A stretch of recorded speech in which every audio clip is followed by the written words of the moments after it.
Muchas gracias por la invitación para estar aquí. Yo quisiera comenzar citando un ex embajador brasileño aquí en Buenos Aires, aquí en Argentina, embajador Botafogo Gonçalves, que eu imagino que muita gente lo ha conocido. E Botafogo, em várias oportunidades, quando era o último da sessão, dizia que tinha um desafio muito grande, como o oitavo marido de Elizabeth Taylor, que na luna de mel tinha que ser imaginativo e criativo.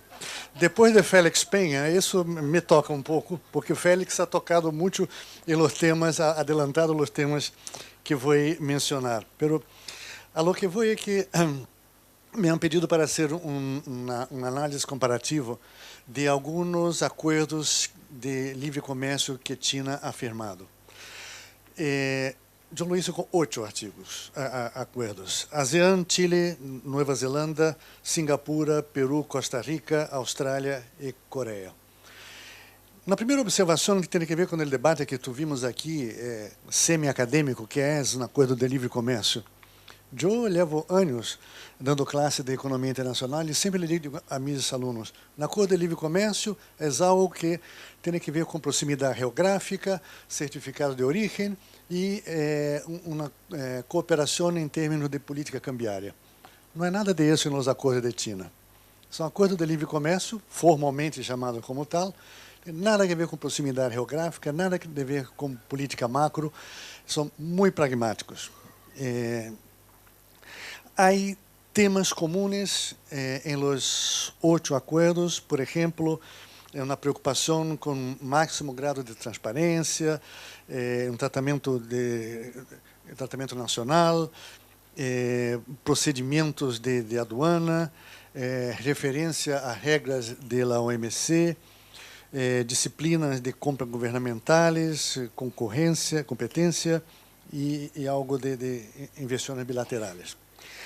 Pero, sobretudo, o que me interessa enfatizar são as diferenças. E há diferenças muito marcadas entre esses 8 acordos. Por exemplo, por supuesto que quando uno vê a evolução no tempo dos 8 acordos, há como que aprendizagem chino. E os mais recentes são mais sofisticados, mais amplios, compreendem mais itens, etc. E, como dijo Félix, são tailor-made. Essa é uma característica muito clara e muito importante, né? Por exemplo, solo no acordo com a ASEAN, há uma referência a uma preocupação muito forte desde China com o tema de ser status de economia de mercado. E os demais, silêncio absoluto. Não sei se porque tomam por suposto que já lo é, ou porque é algo politicamente muito sensitivo, melhor não entrar no tema. Por exemplo, tema de propriedade intelectual. O acordo com Singapura nem sequer faz referência ao tema, propriedade intelectual. Mientras que o acordo com Coreia do Sul menciona 12 acordos internacionais de regulação de propriedade intelectual, mais 26 itens lidando com temas específicos. É muito detalhado, né? Austrália e Coreia do Sul mencionam comércio eletrônico. Nada sobre isso em los demais, né? Os acordos com Austrália, Coreia, Peru e Nova Zelanda são extremamente detalhados em termos de customs procedures, como as aduanas vão lidar com esse tema, né? O único acordo de Singapura que hace referência às empresas estatais. O único acordo que hace referência à salvaguarda agrícola é a Austrália, como já foi mencionado aqui, e basicamente carne e leite, né?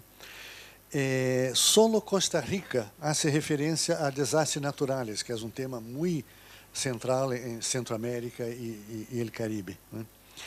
E há claras diferenças, además, em termos regionais. Por exemplo, os acordos de los países vecinos nesse grupo, Austrália, Nova Zelanda, Singapura e Coreia, têm um tratamento detalhado do movimento de pessoas. E os demais, o movimento de pessoas tem a ver com o tratamento na parte de inversões, não o movimento como tal, né? O acordo com Coreia do Sul se refere a complexos industriais e parques China-Coreia do Sul. Coisa que para os demais não faz nenhum sentido, né? Singapura menciona a facilitação de los esfuerzos das empresas chinas para a serem go global. Me imagino que é jargão muito específico, e enfatiza a participação de China em desenvolvimento regional através de conselhos provinciais bilaterais de negócios. Ou seja, são coisas muito pontuais que cada país puso aí su grano. Bueno, e además, Coreia faz referência explícita a condições de acesso e uso a telecomunicações, coisa que para nós outros tampouco faz nenhum sentido, né?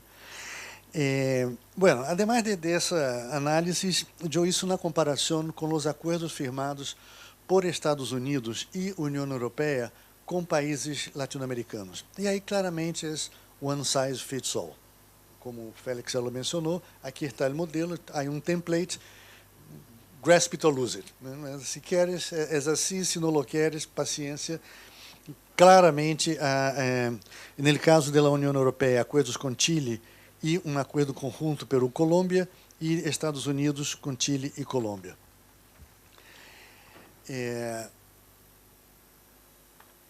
No caso de...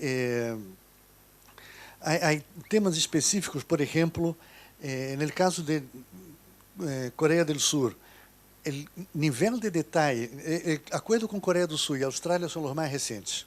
Por lo tanto, se há na trajetória de ampliação e de grado de aumento de nível de detalhe, são os mais detalhados. Então, por exemplo, no tema, no acordo de Coreia do Sul, há o tema de acesso ao mercado para bens, propriedade intelectual, telecomunicações, meio ambiente, comércio, cooperação econômica. Coisas que uno não esperaria em um acordo de livre comércio, segundo a taxonomia de Balassa, né? De ser assim, então, creio que temos, nós outros, na América Latina, uma oportunidade, um desafio, à la vez, e uma oportunidade, né?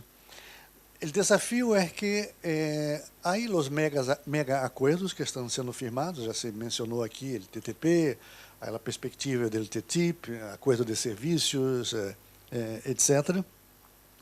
Vários de nossos países, seguramente os nossos do Mercosul, estamos fora, né? Isso é um tema de reflexão e de crise existencial para muitos de nós outros. Em um ambiente em que claramente há cambios significativos em processos produtivos, seguramente em lo que se refere a manufaturas, estamos falando de um novo cenário de produção fragmentada e com novas dimensões como a impressora 3D, etc. Por exemplo, um exemplo que super recentemente que a Adidas aí tem alguns locais, provavelmente, não sei de onde, provavelmente na Alemanha e Estados Unidos, onde tu vais e não compras o tênis, o running shoe. Se hace aí, se imprime aí, segundo as características de tu pé e o que queiras. Estamos falando de um mundo completamente novo, né? Además, o tema da complementariedade produtiva. Eu já mencionei aqui na intervenção anterior, em minha pergunta, o tema das ventajas arancelárias que China dá a seus vecinos e os vecinos dão na China. E por que isso? Porque o grado de complementariedade produtiva no sudeste de Ásia é o nível europeu, é altíssimo. Para bem e para mal. Quando China cresce, todos crescem. Se China não cresce, os demais também se ressentem. Mas o hecho é que nós outros aqui na América Latina, a geografia não nos ajuda muito, mas enfim, temos vários acidentes geográficos, a floresta amazônica, a cordilheira, a baixa infraestrutura, todos sabemos de que estamos falando. Mas há pouquíssima iniciativa em termos de promoção de complementariedade produtiva entre nós outros. Há algo que se está sendo, por exemplo, foi mencionado aqui, Paraguai, Paraguay ha sido bastante activo nos últimos anos na indústria textil e vestuário. Várias empresas brasileiras estão cambiando a Paraguay. Pero, em geral, a percepção é que o potencial é muito baixo na região. E aproveito para ser marketing, se o chairman me permite. Nós outros, em IPEA, junto com a CEPAL Santiago, hemos construído a matriz de insumo-produto de Sudamérica. Lá vamos divulgar na próxima semana em São Paulo, no próximo miércoles, em La Fiesp. Que não é a solução, pero é instrumento que vai permitir sacar conta de em que setores e como e com que países podemos pensar em estimular algum tipo de complementariedade produtiva. Dois últimos comentários. Nós outros aqui em Mercosul, además de todo o desafio de los mega acordos, do hecho de que alguns de nossos vecinos já têm acordos com China, temos aqui ao lado a Aliança do Pacífico com pretensões de reavivar o Tratado de Tordesillas. Lo que é uma preocupação desde o ponto de vista do Mercosul, deveria ser uma preocupação. Pero pouco mais que isso. Al menos, uma das decisões da Aliança do Pacífico é unificar os certificados de origem. E, ojo, al menos 2 dos 4 membros da Aliança do Pacífico, Chile e Peru, já têm acordos com China. Se isso é assim, um produto colombiano que compõe um produto chileno entrará em China como um produto chileno com arancel zero. Estamos falando de uma competência para nós outros de Mercosul que não é menor. Además, México, Chile e Peru são membros do TTP. Então, há ritmos distintos e há desafios crescentes e muito importantes aqui na vicinidade. E termino sendo uma referência a algo que foi motivo da discussão na sessão anterior, o formato negociador, o tempo de preparação para o formato negociador. Se vocês han visto, o TPP saiu a público na semana passada. Os detalhes, que países, que concessões, etc. Miren a diferença entre países, entre os 12. É notável. É notável, é absolutamente notável o que Vietnã ha conseguido, as barreiras que Japão vai levar 30 anos para reduzir um arancel de 20,2 para 20,05. De que se trata? De ter claro o projeto nacional, os objetivos nacionais e traê-los à mesa de negociação sem preconcepções com relação a um processo negociador. Não é dizer que não vou negociar porque isso é uma coisa do imperialismo, de interesses transnacionais. Há que saber que é o que queres e negociar e conseguir um resultado que leve 10 anos, 15 anos, ou que seja, pero algo que tenha uma direção.